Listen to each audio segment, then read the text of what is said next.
Very well. Thank you very much. Thanks again for this opportunity, Dr. Manuel, and I appreciate everyone's. We've presented you with the objective and the plan on this presentation 2 meetings ago. And today I'm going to give you a brief on the updates that we have achieved so far.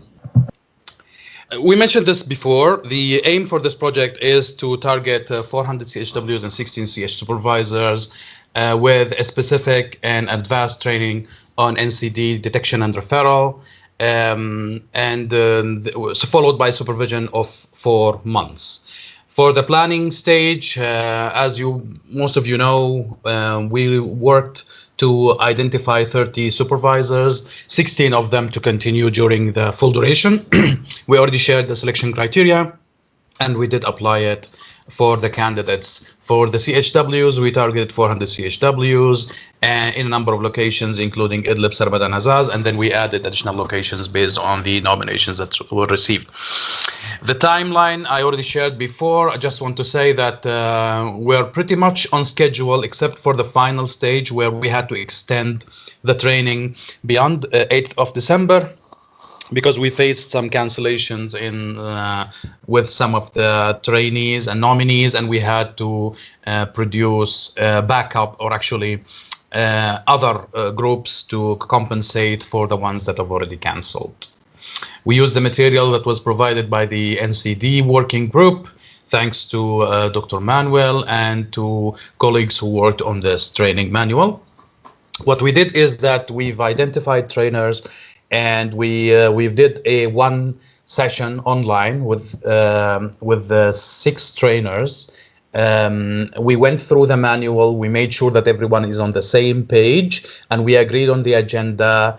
We also agreed on the pre and post tests and some of the approaches for some of the ideas. Now, for the implementation phase, we received 67 applications for CH supervisors. So the trainers were ideally CH supervisors who are already supervising other teams and working in existing CH projects, and preferably with also facilities working on the NCD project. Out of the 67, we selected 30. These were shortlisted based on the criteria from 11 NGOs, and they completed their training between 23rd and 26th of November, so 1 day delay. Compared to the plan, we needed this 1 additional day to confirm the participation of the trainers with the other NGOs. As you can see, we had a fair distribution, male-female, a slightly higher number of male, and a good distribution geographically. So that included Azaz, Idlib City, and Sarmada. This is an example of one of the training of trainer sessions. When we looked at the pre and post test results, we've seen a fair improvement. So from almost 50% to 96%, it was consistent across all locations. For the trainee satisfaction, there was an average of 84 across all locations, as you can see here. 84%, and of course we use the system of 5 points. So this is why the results can be very different between 4th and 5th point, for example, and it reflects as 80 versus 100. Thanks to the NGOs who were really collaborative and really supportive in sending or confirming the nomination of their CHWs, we've actually received 825 applications through the online link. We shortlisted 400 of them. Those were from 15 NGOs, members of the NCD working group and the CH working group. And again, we want to thank them for their collaboration, because they were very fast in responding and confirming the nominations of their CHWs. Now, while for the CH supervisors, we did the shortlisting based on previous expertise, certificates, proven experience in delivering and training, and so on. For the CHWs, we left this for the NGOs to decide. We provided the names to the NGOs the names of their applicants, and we asked each NGO to put a first and a second priority. And based on this, we came up with a short list of 400 CHWs. The first phase of the training was completed between 29th of November to 8th of December. That included 347 CHWs, mostly female, 303, with 44 male participants. And again, because we had some cancellations and some issues with some of the trainees to attend, we had a second phase from 12th to 19th of December, so hopefully finishing tomorrow. And this includes the remainder of 53 CHWs. And as you can see, it's a majority of female, and it's geographically distributed also in a fair way. And knowing that the majority of CHWs present in northwest Syria are mainly in Idlib and in Dana, followed by Azaz. And those are the 15 NGOs. Again, thanks to them for their super collaboration.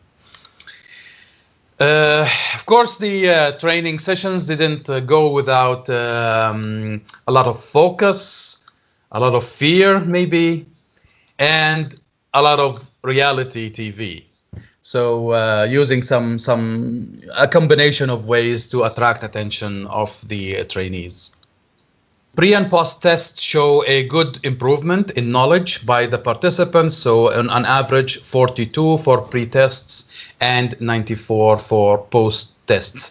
And again, almost consistent across locations. For the satisfaction rate, it was an average of 85. There was a slightly different or higher satisfaction in some locations. And the main feedback that we received for dissatisfaction was sometimes the training venue, and in other locations was the internet connection, but also in some locations it was the trainees themselves. So our aim was to have 30 CH supervisors trained, and then based on their performance while delivering the training, we choose the 16 supervisors to continue. So not all CH supervisors who were trained will continue, because some of them did not show a very good level of expertise during delivering the training. This is a picture. This is a picture that shows the pre-tests. So the way we do this is that for pre and post and satisfaction surveys, we do all of this electronically so that we can analyze the information as quick as possible and then introduce improvements for the following session. Imagine if we do this paper-based with this large number of trainees, we will not know what to improve until the full training is finished. And so here, this is a very good model of electronic surveys used for pre and post and satisfaction surveys.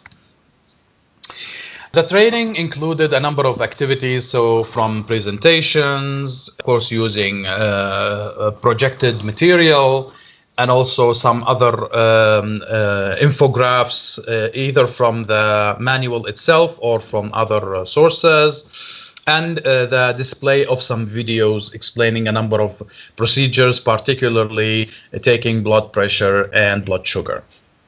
And it also included some role plays, so participants were provided with a chance to practice delivering sessions and interaction with the beneficiaries. The training also included heavy practice on using sphygmomanometers and blood sugar or glucometers. And we can see here that we've used a number of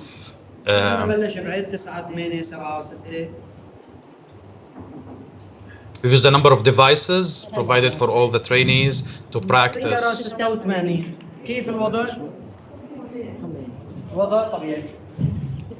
And some of the trainees showed us new approaches to safety with something called a chin mask. So this is again a point for advocacy for all of us to please help work on. There is nothing that is called chin mask. There's only a face mask, and it has to cover nose, mouth, and chin. And in other practices also included using inhalers. Of course, this wasn't fully done because of risk and protection measures. The training also included a number of group activities, and we did our best to ensure that everyone continue committing to using the face mask. And I say our best because that was a real challenge. And I'm sure that all of you know this from your daily experience. Additional group activities were introduced, and a number of presentations also made by the participants themselves. And of course, there were recap sessions during the training, and as you can see, people can be very creative when doing the recaps. This is an interesting video that I also wanted to share.